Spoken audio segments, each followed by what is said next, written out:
এই যে সাংবাদিক ভাইরা, দয়া করে আপনারা একটু আমাকে সময় দেন, দয়া করেন। সমস্যা হচ্ছে কি, এত মানুষ তো অনেক কষ্ট হচ্ছে, আমি কথা বাড়াবো না ভাই। আমি আজকে শ্রদ্ধা ভরে স্মরণ করতে চাই আমার আরেকজন শ্রদ্ধেয় মানুষকে, আমাদের সাইফুর রহমান সাহেবকে, যিনি এই সিলেটকে নতুন একটা আবয়ব দিয়েছিলেন, এর উন্নয়ন করেছিলেন, পথ দেখিয়েছিলেন, এবং তারই পথ দেখানোর পথে সিলেট অনেক দূর সামনের দিকে এগিয়ে গেছে, তাই না?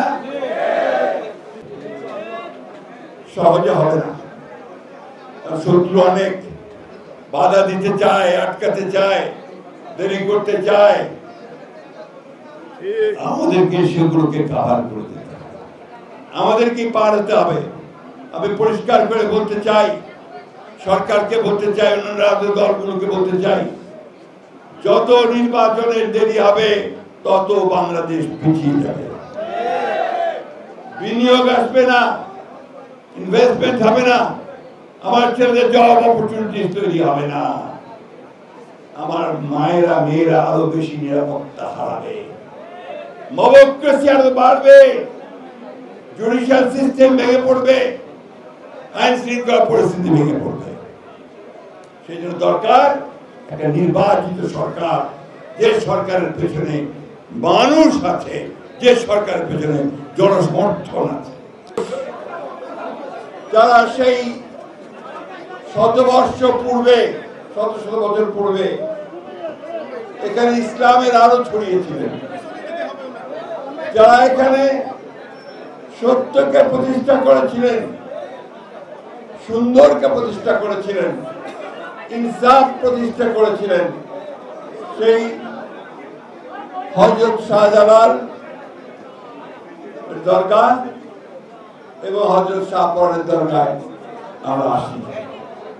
শুধু আমি নই, আমরা নই, সারা দেশ থেকে, দেশ বিদেশ থেকে হাজার হাজার মানুষ এখানে আসে।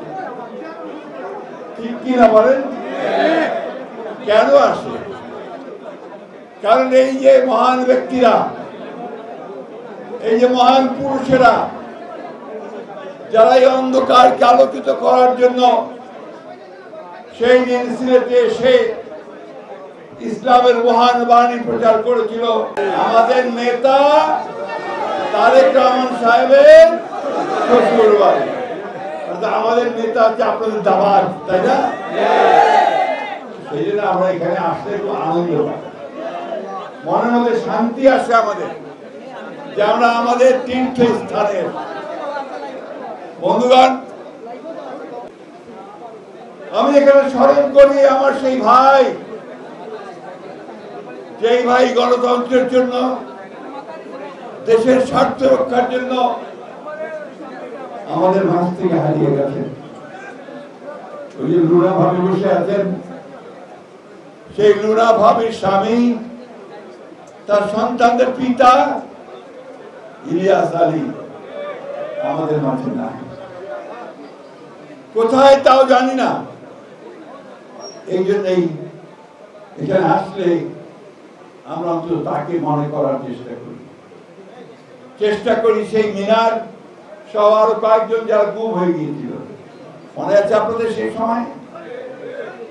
আরো শ্রদ্ধার জন্য আসি যে 24 সালে, তারও আগে 15 বছর এই সিলেটে আমাদের বহু নেতা কর্মী ভাই, তারা গণতন্ত্রের জন্য বুকের রক্ত রাস্তায় ঢেলে দিয়েছে।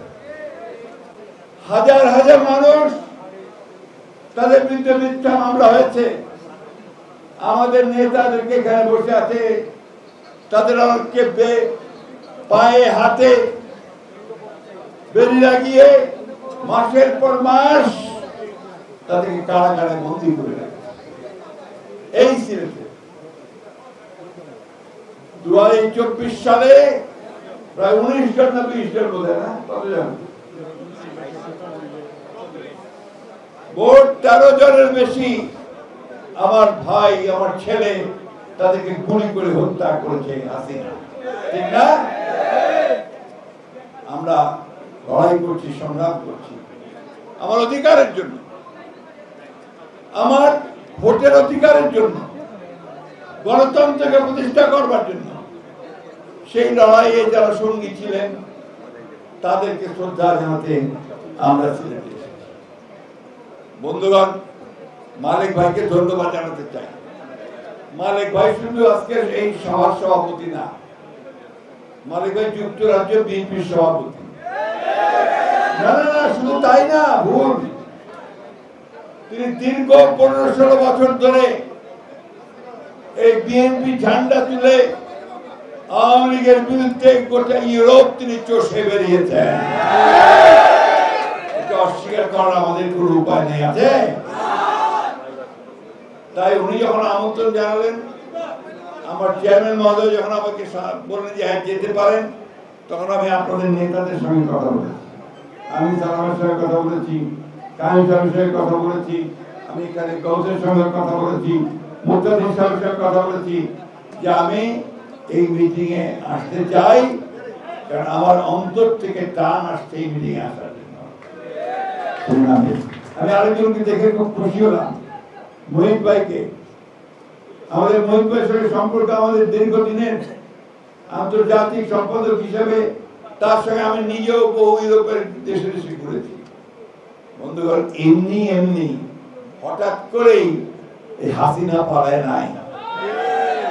বহুদিনের সংগ্রাম, বহু মানুষের ত্যাগ শিকার, বহু মানুষের রক্ত, বহু মাতার কান্না, সব মিলিয়ে এই আমরা ফ্যাসিবাদ মুক্ত হয়েছি, তাই না?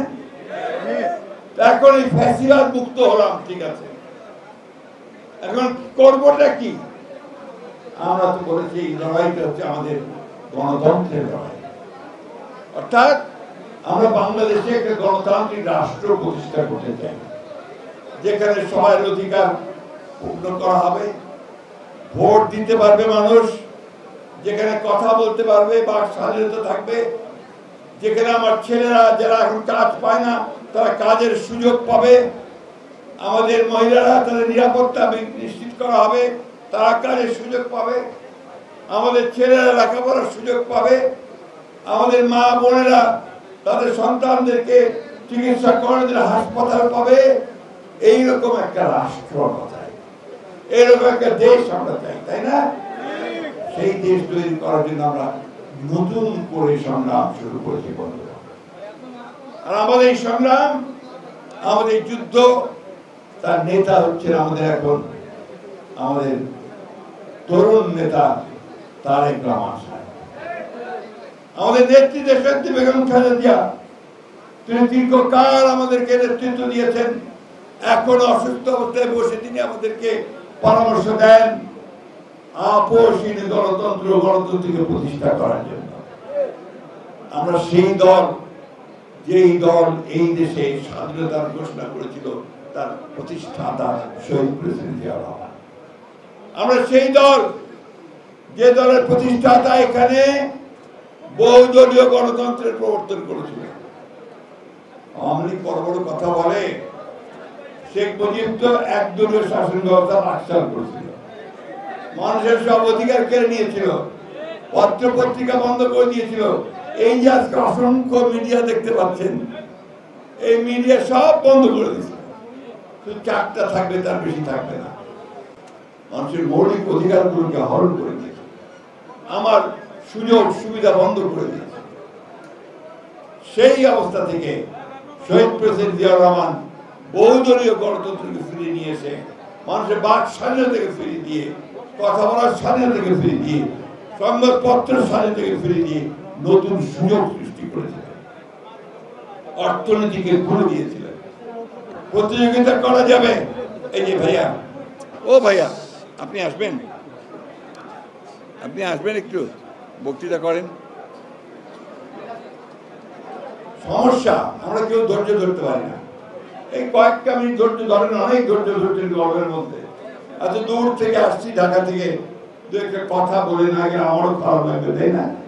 মালিক ভাইয়েরও খারাপ লাগবে, আপনাদেরও খারাপ লাগবে, আমার ভাই গৌসেরও খুব খারাপ লাগবে।